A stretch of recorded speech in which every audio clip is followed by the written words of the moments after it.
souveraineté et l'unité africaine. Outre, elle vise entre autres le développement de la fraternité, de l'entraide et de la solidarité entre les Africains. Elle effectue la marche annuelle sur une distance de 154 km du 1er février au 5 février 2025 de Dakar à Tchétou, qui inclut des activités jusqu'au 7 février.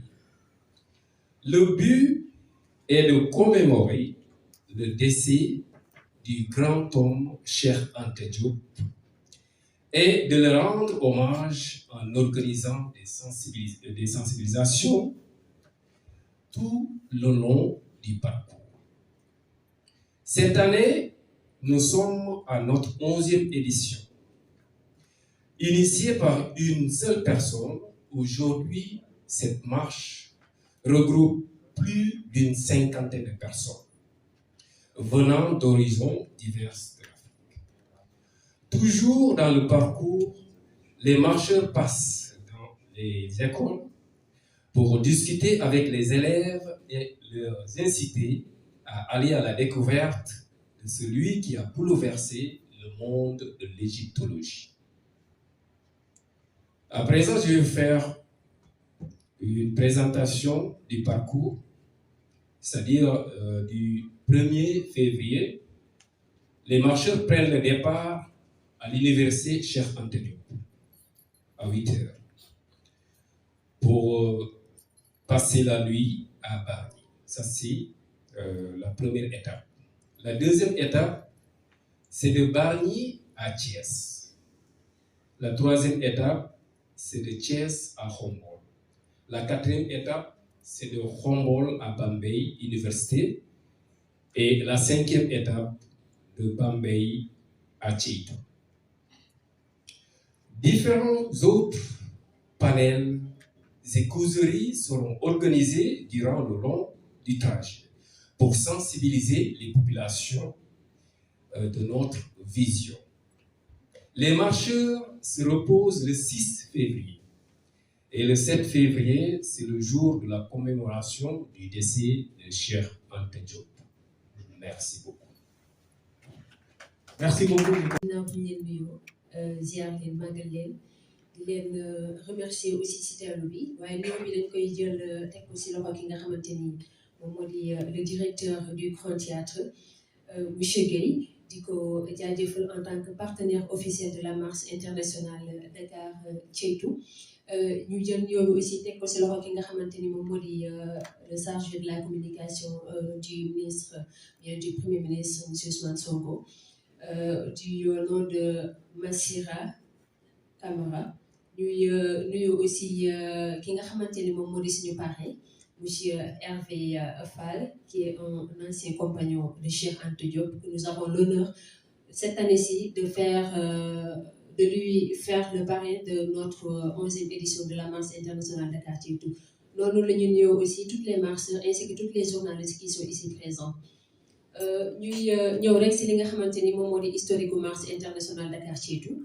Marche internationale Dakar Tchétou moo ngi juddu si en 2015 ki ko def la première fois nekk DJ Kéman ñu koy sargal de passage depuis lors nag ba mu koy def moo nekkoon si kenn nit ñuy dem ba ren ñu nekk suñu 11e édition bi tey l'année passée si 10e édition bi on était à plus d'une cinquantaine de personnes.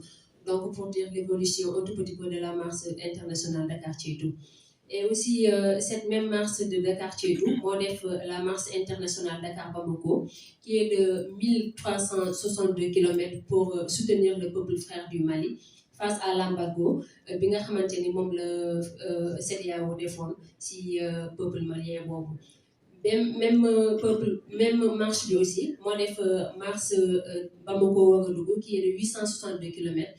Ngir soutenir ñi nga xamante ni ñoom ñoo di la fédération entre le Mali et le Burkina Faso.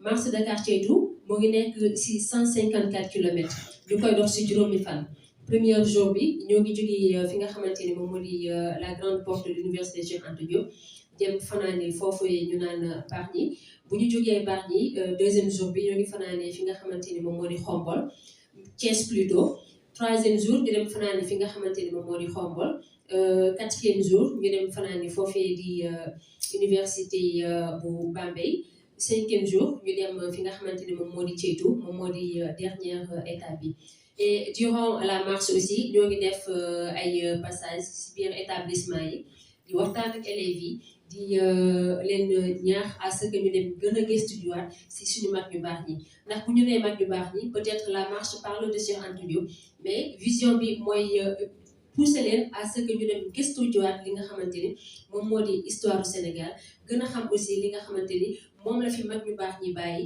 bu ñu nee mag ñu baax ñi du ñu bàyyi ki nga xamante ni moom moo di Cheikh Ahmadou Bamba ñoom Cheikh al Islam El Hadji Ibrahima Niass ñoom Mame Bou Kounta Ndiassane ñoom Mame Babacar Sy bàyyiwuñu kenn toutes les figures emblématiques africains même yi nga xamante ne jot nañu xeexal der bu ñuul ndax bu ñu nee Cheikh Anta Diop xam ne aussi lépp li nga xamante ne moom ko doon def dafa tënku woon si xeexal der bu ñuul fexe ba reconnaissance bi nga xamante ne mën naa ne moom la ko suñu borom jox ci këdd adduna wërngal képp mën ko ko reconnaître ba dindi fi li nga xamante ni moo di xeebeel ak nooteel bi ñu Occident yi tegoon donc loolu mooy objectif marche internationale Dakar Ceytu ñu ngi leen di jaajëfal bu baax a baax si teewlu bi di déglu li nga xamante ni moo di question yi merci beaucoup. Merci beaucoup Khadija, merci. Mémorer notre guide, notre repère, je veux dire, Cheikh Anta Diop. Tout d'abord, je voudrais saluer les éminences dans la salle.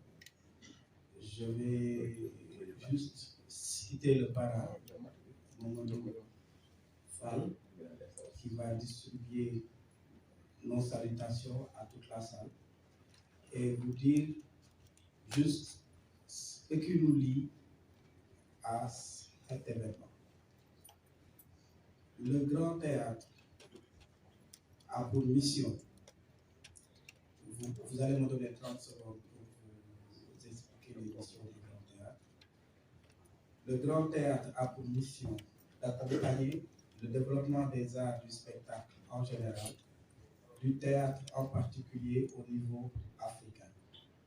À ce titre, il est notamment chargé de promouvoir la production de la diaspora africaine, d'offrir aux créateurs du monde l'opportunité de confronter les résultats de leur recherche par l'organisation de rencontres internationales dénommées Art d'ailleurs, de servir de tribune aux créateurs africains par l'organisation d'une foire internationale des industries culturelles et créatives, organisée en alternance avec la Biennale des Arts de Dakar, de contribuer à la constitution de l'information sur les arts du spectacle et les centres de l'Afrique et de sa diaspora, de promouvoir